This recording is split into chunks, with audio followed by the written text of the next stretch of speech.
Sankranti special పిండి వంటల్లో మనకి గులాబీ గుత్తులు ఒకటి కదండి. గులాబీ పువ్వులు చేసేటప్పుడు మీరు కూడా ఈ ప్రాబ్లమ్ ని ఫేస్ చేశారా? మీకు కూడా గుత్తు నుంచి పువ్వు ఊట రావటం లేదా? అయితే నేను చెప్పే టిప్స్ ని ఫాలో అయిపోయి చేసేసుకోండి. పర్ఫెక్ట్ క్రిస్పీ గులాబీ గుత్తుల్ని ఈజీగా ఇంట్లోనే ప్రిపేర్ చేసేసుకోవచ్చు. దీనికోసం ముందుగా ఒక మిక్సింగ్ బౌల్ తీసుకొని అందులో 1 కప్పు బియ్యం పిండి, 1 కప్పు మైదా పిండి, అరకప్పు పంచదార, ఎక్కువ స్వీట్ తినే వాళ్ళు కొంచెం ఎక్కువ యాడ్ చేసుకోవచ్చు. అలాగే 1 టీ స్పూన్ సాల్ట్, కొంచెం సోడా గుండా వేసి ఒకసారి బాగా మిక్స్ చేసుకోండి.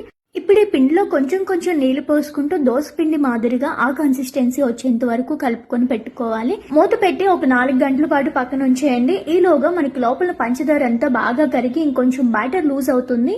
4 అవర్స్ తర్వాత నేను మీకు చూపిస్తున్నాను చూడండి. ఇంకొంచెం వాటర్ పడుతుంది. ఇందులో కొంచెం వాటర్ యాడ్ చేసుకుంటే ఇక్కడ చూపిస్తున్న కన్సిస్టెన్సీ ఉంటే పర్ఫెక్ట్ గా మనకి గులాబీ గుత్తులు వస్తాయి. ఇది టిప్ నెంబర్ 1.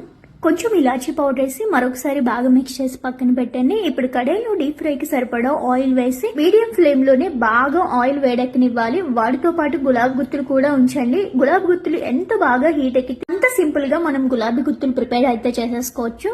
సో బాగా హీట్ ఎక్కిన గులాబీ గుత్తుని తీసుకెళ్లి ఇలా పిండిలో సగం వరకు ముంచి తీసుకెళ్లి డైరెక్ట్ గా ఆయిల్ లో పెట్టండి. 5 సెకండ్స్ అలానే ఉంచి ఇలా ఒకసారి మూవ్ చేసామంటే గనక కుకీ ఈజీగా మౌల్డ్ నుంచి రిమూవ్ అయిపోతుంది. తర్వాత అదే ఆయిల్ లో పక్కన గుత్తును మళ్ళీ వేడెక్కనిచ్చాకే మళ్ళీ నెక్స్ట్ ప్రాసెస్ స్టార్ట్ చేసేయాలి.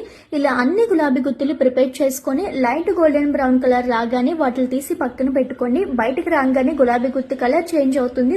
నేను చెప్పే టిప్స్ ని ఫాలో అయిపోయి చేశారంటే గనక ఎన్ని గులాబీ గుత్తులైనా ఈజీగా చేసేసుకోవచ్చు. సో ఎండ్ వరకు కూడా మనం ఇదే ప్రాసెస్ ని ఫాలో అయిపోయి చేసేయాలి. మీరు కూడా ట్రై చేసి ఎలా వచ్చాయో కామెంట్ చేయడం మర్చిపోవద్దు. Thank you.